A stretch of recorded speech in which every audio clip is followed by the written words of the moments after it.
afternoon, and good afternoon, dear listener of Agape FM.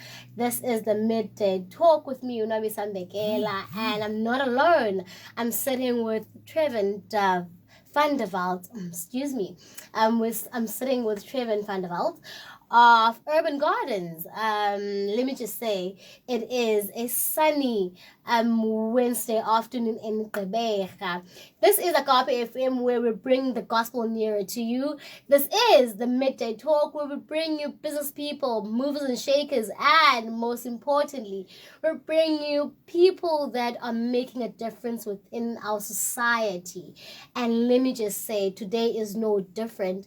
The gentleman sitting right beside me, sitting opposite me, is a gentleman that has overcome and so many tribulations in his life.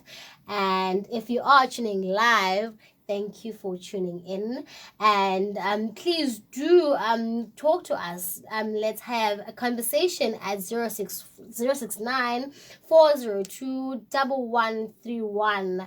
On email, we are info@agaperadio.co.za. We are on Facebook at Agape FM, YouTube, we are Agape FM, and on Instagram, we are Agape FM. And let me just say, am I not excited to be welcoming you to December, the very first day of December 2021. The time now is 59 minutes past 12 on a Wednesday afternoon in December. Ladies and gentlemen, I welcome you once again to the Midday Talk with me, Masifunde. So how are you today? Well, thank you. We have a lot. We have so many people who are tuning in live. Do you have anyone that you want to give a shout out to? Anyone you want to greet? Oh, not really at this stage. It's more to get to me to get the information out there and than anyone specific. Let me say that we are greeting you in the name of Jesus Christ, and we are greeting you, dear listeners of Agape FM. And moving into it, the time is 1 o'clock, so I am saying welcome to the Midday Talk with Masifunde at Agape FM. Like we usually say, we usually read the bio first before we interact with the questions, so that you know what we are talking about and who we're talking to. Please do bring those notepads and pens and that water or coffee so that you can chill and be relaxed. Trevin van der Walt was born in 1953 and grew up on a farm in Springfontein. He schooled at Christian Brothers College Bloemfontein. He later went to the University of Rhodes and graduated with geography honors 1973 to 1978. He married Mariette, teacher at Victoria High School, and together they had 3 sons, Darryn, Kenneth, and Jonathan. He taught geography at Kimberley Boys High and became the deputy principal at Kimberley Girls High, 1979 to 1996. He then left teaching in 1996 and started Bird Haven Bird Park. He left Kimberley in 1999 and came to Port Elizabeth with the intention of establishing Bird World in Happy Valley. This never materialized, so he started building bird cages and aviaries. He then started building worm farms for composting. My apologies. About 10 years ago, he has then given talks on worm farming at Rotary clubs, women clubs, and gardener clubs. He has been involved with a German charity, Obohlobo, for the past 8 years, maintaining and delivering food on a weekly basis to a kindergarten in Walmer Township. He has built a 2-bedroom kitchen and a lounge house for a lady in the Walmer Township, sponsored by Obohlobo. Trevin has been a Rotarian since 1986, and he was president of the PE West Rotary Club in 2011. His projects include organic waste recycling system at Volkswagen, the first organic vegetable garden teaching center at Lulukolweni Primary School, food tunnels at New Brighton Primary School, Harry Krishna Center, 2 tunnel garden system in Lusikisiki rural areas, biodigesters installed at Lusikisiki feeding schemes to supply gas for cooking. He's won winning award, 3rd place in the EC Green Award 2014 and 2016. There are many. He has recently registered an NPO called African Innovation and is extremely excited to he has recently registered a NPO called African Innovations and is extremely excited as to the other opportunities which lie ahead. Ladies and gentlemen, let me welcome you to an interview with Trevin van der Walt of Urban Gardens in Port Elizabeth. They provide and they give out organic solutions. Once again, sir, how are you? Well, thank you. And thanks for so many words. Wow. I was trying to think who the guy was. But, if I could just add a little bit there on the brief history, just to pick out the points. And I think I am where I am at the moment, coming from the history of growing up on the farm, studying geography, teaching geography, and then ending up in an urban area of Port Elizabeth. So I've always hankered back to getting my hands back into the soil. And my mind started in more recent years, I'm now talking recent years, 15 years,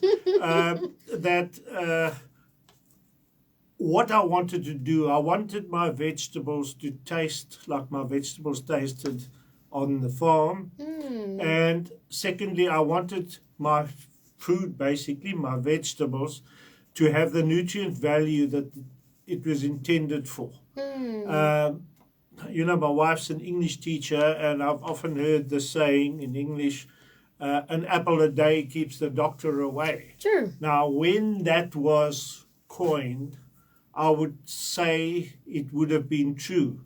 But buying apples today, more than a wheelbarrow wouldn't keep the doctor away. In the way that the food is processed, in the way that the food is grown, first of all, and then processed, and then in the end presented to the consumer. So following those lines, I ended up the organic route. And organic to me, look, you have a strict definition of organic. If it needs to be certified under certain regulations, it is almost impossible. The area locally has only one organic producer, as far as I'm aware of, and that is Papillon on the other side near Humanstorp. You have to be 25 kilometers away from any industry. You have to have underground flow water that doesn't pass any type of sewage works or something that can seep into the underground water. You have to be downwind from any problem areas. But the definition that I work on is basically natural. No added pesticides, no added chemicals, no added anything else but the food in its natural state. And to be able to get a plant to grow naturally basically just comes down to nature. The root system of the plant is what it feeds through. Therefore, the roots have to get hold of nutrients for the plant, and they must be available. And what nutrients are available? There are thousands that the plant needs. We have, over the years, developed food production methods by what's called NPK, which is our chemical fertilizers. Nitrogen, potassium, and calcium.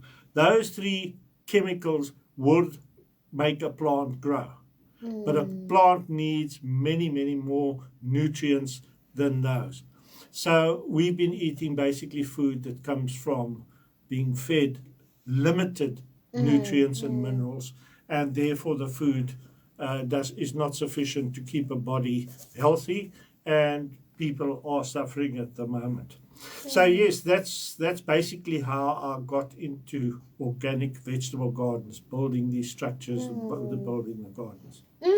That is really interesting, and I just can't wait now. So, is there a difference between organic farming and urban gardening? What is urban gardening?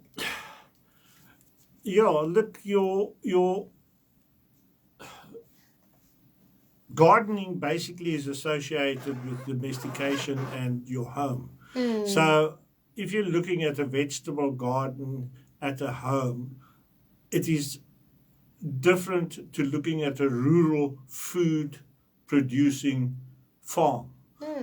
On scale, firstly, and then secondly, if you look at urban areas, they have to be adapted. You have to look at what needs have to be met for that plant to be able to grow in an urban area, which is house upon house upon house, small areas and so forth.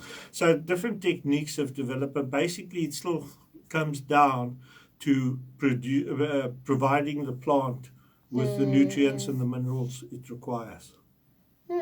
Right. So, are there different types, or what are the different types of urban gardens found in South Africa? Oh, there are many different, call them techniques, or different styles, or different ways of laying out gardens and so forth. But as I said, I've only found the organic route to me as being able to provide the plant with all the nutrients and minerals it requires, and therefore to give the taste and the nutrient value. Then you have different types. You have plants being grown in water, aquaponics, where the fish in the water are fertilizing the water to supply nutrients. You have your, in that case there, the way my mind works is what about the other minerals and nutrients a plant requires that isn't supplied just by the fish. Then you have hydroponics, where water keeps flowing over the roots, and the water is fed with nutrients and chemicals in the water, and the plants absorb it and grow. So that's hydroponics.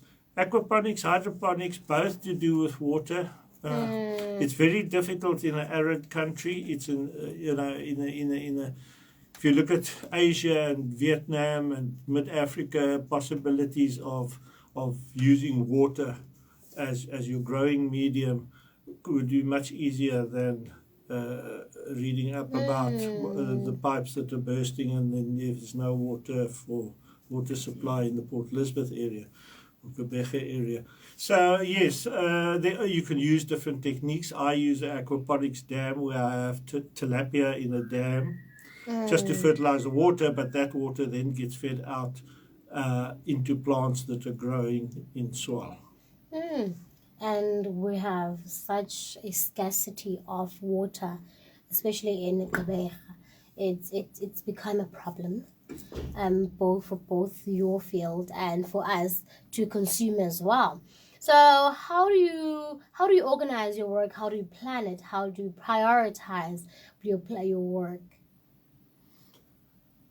There's not much in that field, in the sense that my work is entirely dependent on demand, and anyone who wants anything like this, because basically what I do is I've developed techniques of how to lay on the infrastructure and the structures required for a vegetable garden in an urban environment to make it as easy as possible for the person to utilize, and then also to obviously be suitable for the plant.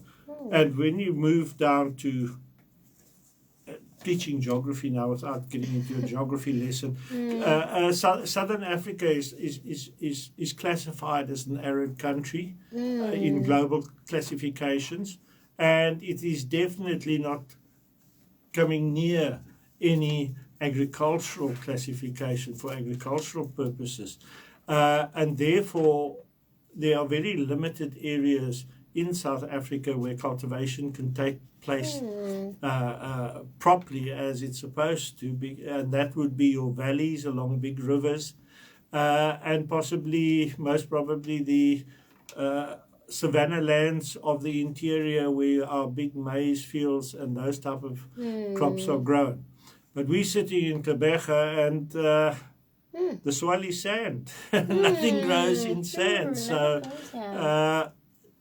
you in an urban environment, firstly, and secondly, your soil is sand. So there's a lot of adaptations that need to be considered to be able to produce vegetables from those circumstances. And then, of course, Port Elizabeth, the windy city. The wind is not friendly to seedlings and plants, so you need wind protection as well. Then you have the normal problems, call them pests or whatever, but other parts of nature that are out there, and that is your insects and your birds. And once you create a little green oasis, the message seems to be spread amongst the locusts and the mouse birds and all the other different types of birds, and they all descend on that green patch. So I've ended up building organic vegetable gardens, almost everyone requiring a shade cloth tunnel, and that protects you from the birds in the Sardinia Bay Valley and those areas. It protects you from the monkeys, troops of monkeys that roam, and a bit against the wind as well, you know. So, and then of course the water scarcity is a huge problem, because every plant needs water to survive and to grow. And the quality of the water is the second thing. A lot of the underground water on the coast is very salty from seepage from the ocean. So you have to treat your water to make it suitable for plants. Ladies and gentlemen, you are still tuning in to Agape FM, to the Midday Talk, where we bring you movers and shakers of Kebega. Today is no different. I'm sitting with Trevin van der Walt of Urban Gardens, and the time is 16 minutes past 1. Please do like and do drop in your comments. We are live, and on WhatsApp we are 069 402-1131, and we are still talking on urban gardens. Trevin, tell me, share an experience, if you've ever, when you applied a new technology or information to your organic solutions. Look, my eldest son is a software developer, so as I've got lost in the whole development of technology in the field of computing, so he's assisted and helped in that sense. But basically, us as humans are part of this planet. We are part of the animal kingdom, with mammal classification, and I tend to dig for my information into the ecosystems, nature systems, geographical systems, and so forth. But there is definitely a place for technological development in growing and food production to assist and to ease and to make it easier to up the humidity or the temperatures or the whatever you may be required to do to grow the plant properly.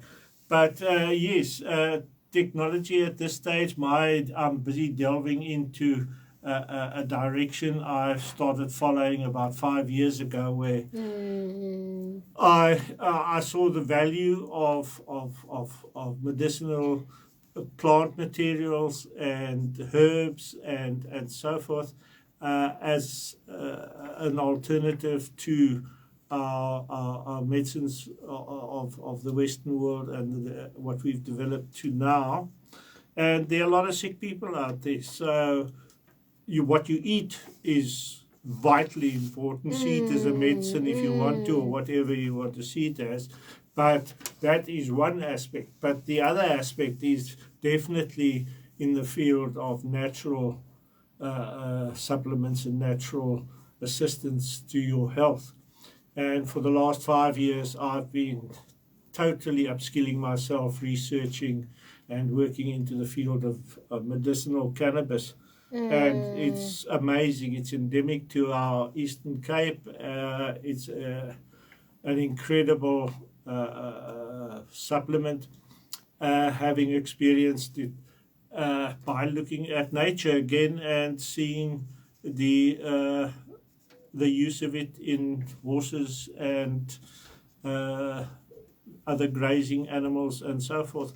So yes, I've at the moment got a product that I'm trying to.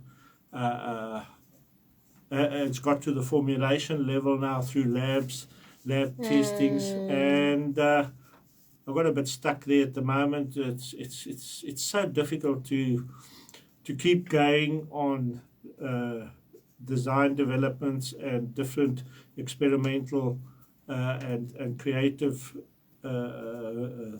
structures and so forth without having some form of financial backing of sorts, because if you look at food production in the city and you look at a vegetable garden, I've had many sort of debates on whether it's an entrepreneurial project if you create a garden for a group of people, like a co-op, or for.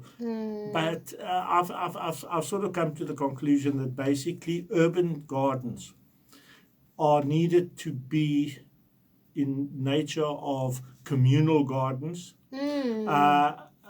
which sole purpose is to put food on the table of the people involved, as well as to supply maybe a soup kitchen or a school feeding scheme or something like that.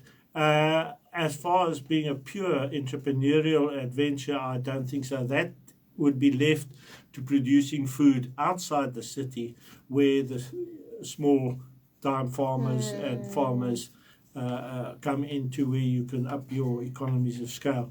But it's definitely got a place for getting healthy food onto the table, getting sick people better, and teaching youngsters many have lost their abilities to grow something or to look after an animal or in that field. Yeah, so I would rather put it at that level. Why did you choose? Because you studied and you taught geography. Why did you choose to venture in organics?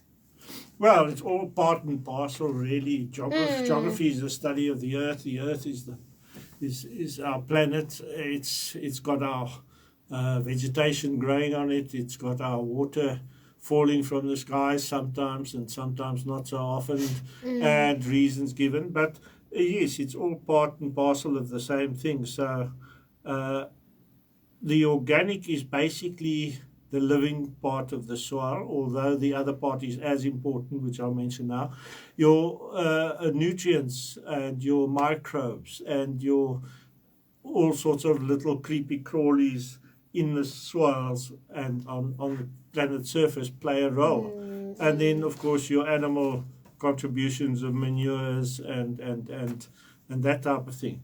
A hugely important area that we've really neglected, purely to the sense that I've only really come to see its importance over the last few years.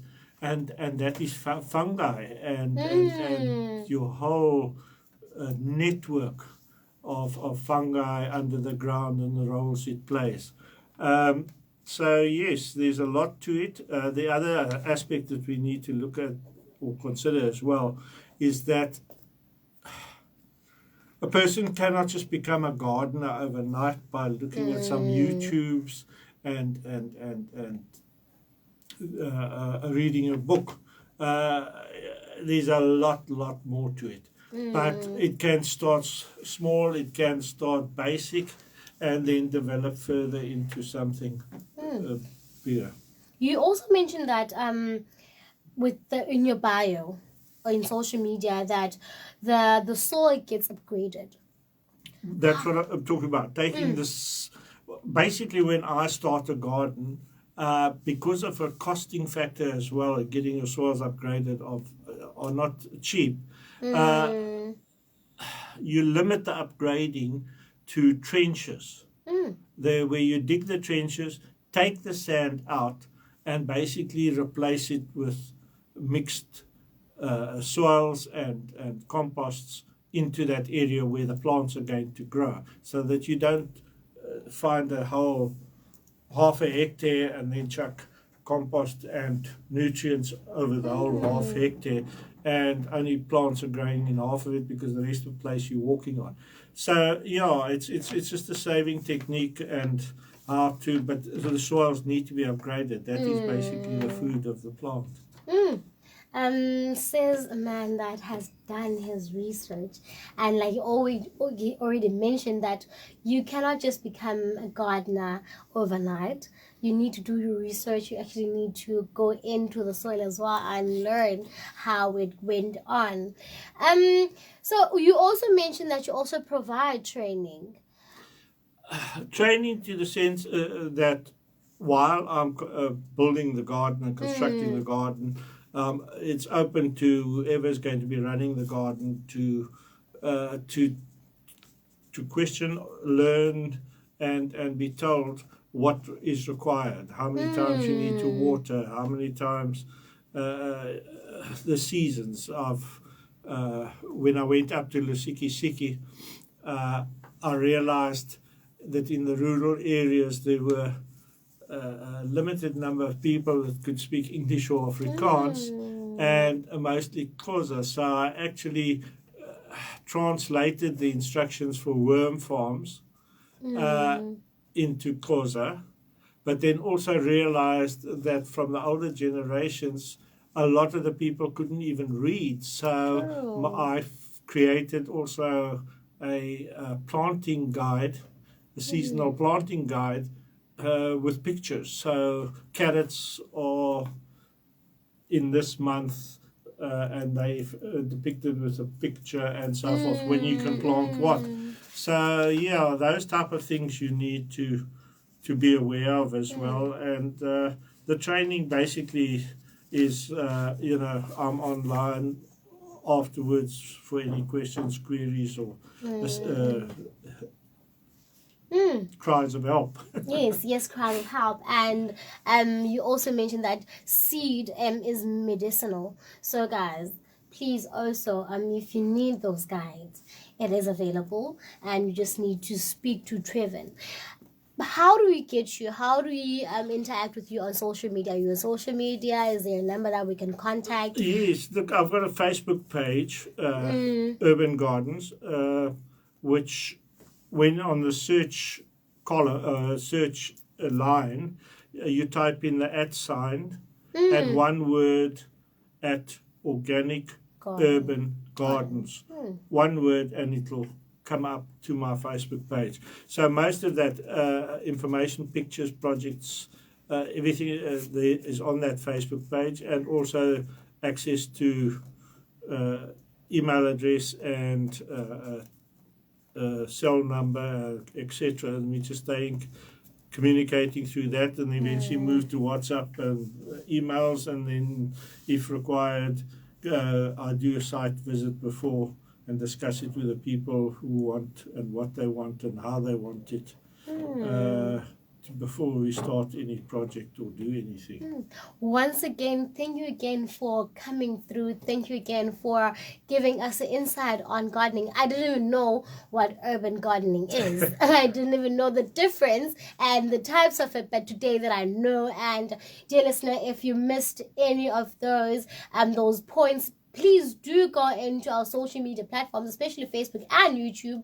It is available, and on our website as well. It will be available. Trevin, like we always do on our midday talk sessions, we always ask the guests to leave a word of encouragement to someone out there who is trying to make it work for themselves. Yes, well, I actually took your Facebook post and shared it.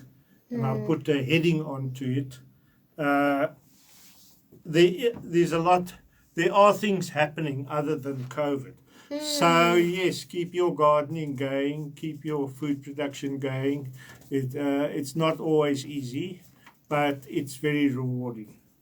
As far as on a larger scale is concerned, just a point where I think the various departments and stakeholders involved in food production, employment, upliftment, social upliftment, all those aspects need to work closer together to put a coordinated type of plan forward to be able to achieve short-term goals, aims, and see progress going. Because Africa has got very much a different way to the Western world.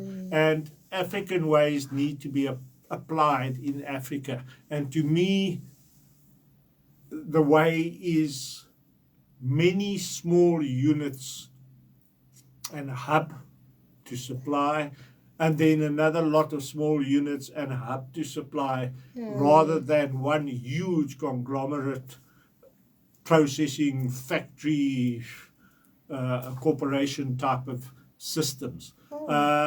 It works better to spread it amongst the people, and the people have a market that they can access and the suppliers that they can access to produce. And thank you so much. This was the midday talk session with you, Masifunde at Agape FM, where we bring the gospel near to you. I was sitting with Trevin van der Walt of Urban Gardens, creating or giving you organic solutions. Thank you so much for tuning in. Thank you once again for being loyal to your favorite radio station, Agape FM. And let me just say, I'm so excited today to be telling you that the Agape's Top 10 is coming back, and it's coming back today at 3 o'clock. And please do not miss out. And right after that, we have Pastor Bubusi Morea giving us another word for this week. Once again, we are on YouTube, we are on Facebook, we are on Instagram. We also have now, please do subscribe to our Agape Digital Business Directory, the directory that speaks of excellence, the directory that has relevant information about local businesses in Gqeberha. Joining our directory will give your business visibility and great association. With over 5,000 potential clients, we give you access to present your products and services in a personalized and innovative way.